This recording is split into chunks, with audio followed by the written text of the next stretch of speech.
Another major milestone yesterday for the Dow. The index surpassed and closed above 21,000 for the first time after rising more than 300 points. Stocks as a whole posted their best day of the year yesterday on the heels of President Trump's address to Congress on Tuesday night. The S&P broke 500, briefly broke the 2,400 mark for the first time yesterday. Let's bring in right now the Former man, Treasury official, the myth, the legend. You Morning remember him, of course, as the man who brought the New England Patriots back from a massive deficit in the Super Bowl just this past year. Steve Rattner. I like that. Your form was extraordinary, Steve, but we're not talking about football. We're talking about the economy today. I tell you, and I'm not talking about New York businessmen or businesswomen. I'm talking about people I know out in the country. It is really pretty stunning how so many people who were saying, Trump, I guess I'll vote for him. I don't want to vote for Hillary. You talk to them now. They love this guy. The tax cuts, the regulatory reforms, they don't care what any of us think. I'm saying, so you kind of still holding your nose? No, man. If he does half of what he does, he can tweet to his heart's desire. Yeah, it's interesting, and it actually shows up in the indices. If you look at the index of small business optimism, it's at a 15-year high. If you look at consumer confidence, it's going up. All these measures of sentiment are clearly improving. I mean, this is a case, Donald Trump, if they get a lot of snow in Colorado and the powder base is amazing, Donald Trump will take credit for that, and we all laugh about that. But here, this really is Trump-related, isn't it? It's mostly. It's I know that hurts you to say it, but yes, no, I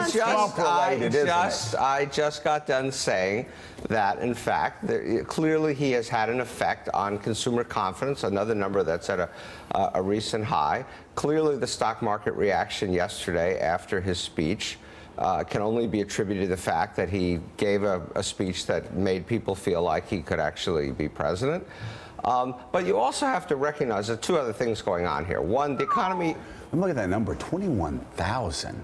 Well, first of all, you should never look at the Dow Jones. It's an irrelevant index. Oh, now it's irrelevant. No. Barack Obama was there. The Dow went up 3 points yesterday. Hope and change. The S&P has done just as well, and it's a more accurate index. But we'll save that for statistics class after the show. Willie and I actually look at the dog track results. Puppies. Yeah, puppies. Don't listen to them. We want to hear more. But look, there's a couple other things. What? Joe doesn't want to hear anymore. Joe's got his answer.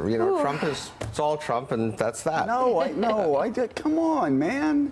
Look, there are. Chart's great again. Stay with it. There are two important points. Okay. To reckon. One, the economy is getting a little bit better, not because of Trump yet. He's been in office 35 days or whatever it is, but just because it's gathering some strength. Europe is somewhat better. China is not falling apart. This is all generally good news for the world economy. And how is Britain post-Brexit? Britain post-Brexit is a little bit weaker. We can have the Brexit debate another day. It's probably been a slight minus for Britain so far, but there's still a long way to go. But the other thing that you have to remember that's a key factor here is that Trump has basically promised business the sun and the moon and the stars. Right. He said you're going to have tax cuts, you're going to have deregulation. Anything government is doing that you don't like, just come and tell us and we'll stop doing it. Let's say the third thing, you're going to repeal Obamacare, which most small businesses will like. Yeah, Obamacare is yet another complexity. But the point is, this is the most pro-business administration, more even than Reagan, probably. Since Coolidge. Yeah, probably. I think it really Coolidge. is. Since Coolidge. Yeah. And so, of course, if your profits are good. I have friends who are essentially Democrats, run big companies, don't like Trump, but they kind of say, hey, Steve, look what this guy's done for my stock. Look what he's going to do for my business. It's sort of hard to hate the guy. So people hear that, Steve, and they go, well, good for Wall Street. These rich guys are all getting rich. But can you talk about the effect that number has? The Dow, the NASDAQ, the S&P on people who are not Wall Street executives. That's the key point, because the effect is approximately zero. There'll be some trickle down in your IRAs or this or that. But this is the essence of Trumponomics. The essence of Trumponomics is to help those of us at the top with tax cuts, with making the stock market go higher, with deregulating our businesses. But he has yet to put anything forward that would actually help the people who elected him. So I don't know about the working class people that elected him, but I can tell you, as the son of small business owners, this is going to help small business owners in a massive way. If there is expansive regulatory reform, if Obamacare is repealed, and I'm not saying it should or shouldn't be, I'm just talking purely small business.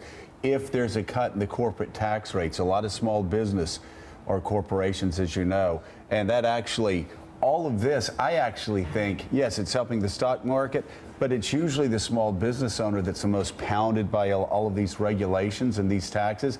And we'll see the small business owners who hire the most people anyway at the end of the day, I think, who will also, you'll see a lift from not the bottom, but the ground up as well, if these pro-business pieces of legislation. But that is, of course, one group that helped elect him. The other group, another group that helped elect him, is the former auto worker from Michigan who can't work in the auto business anymore and make $25 an hour, and he's now working at Kinko's making $12 an hour and really grumpy and having all the social problems and things that we've talked about.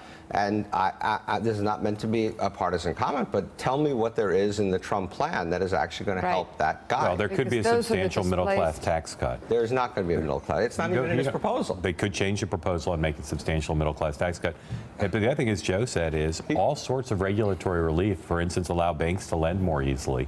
A lot of small businesses would like that, and a lot of former auto workers could go out and benefit from that. Well, first of all, we could debate for the rest of the morning whether bank lending is truly constrained at the moment. I don't really think it particularly is.